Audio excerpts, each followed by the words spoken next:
Hello everyone, এখন আমরা যাচ্ছি এমন একটা জায়গায়, যে জায়গাটা হচ্ছে যে এমন একটা সময় ক্রিয়েট হয়েছিল যে সময় আমার জন্ম হয় নাই। তো এখন আপনারা দেখতে থাকেন ওই জায়গাটা আসলে কি।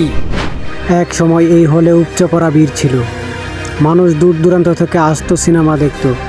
আজ সেই স্মৃতি জৌলস নেই, আছে শুধু কিছু পুরনো স্মৃতি আর শ্যাওলা ধরা দেওয়াল। এই হলটি প্রায় 40 থেকে 50 বছরের পুরনো। ভাবুন তো, কত শত হাসি কান্না আর হাততালির সাক্ষী এই প্রাঙ্গণ। অনেকেই এই এলাকাকে ডাকবাংলা সিনেমা হল মোড় নামে চেনেন। বড়দের কাছে শুনলে জানা যায় তখন নতুন ছবি মুক্তি পেলে এখানে উৎসবের মতো পরিবেশ তৈরি হতো।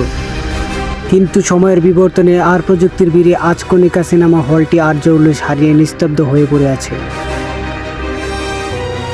আধুনিক মাল্টিপ্লেক্সের যুগে এই পুরনো হলগুলো বিলীন হয়ে যাচ্ছে, অথচ আমাদের শেকড় আর সংস্কৃতি একটা বড় অংশ জড়িয়ে আছে এই জায়গাটায়।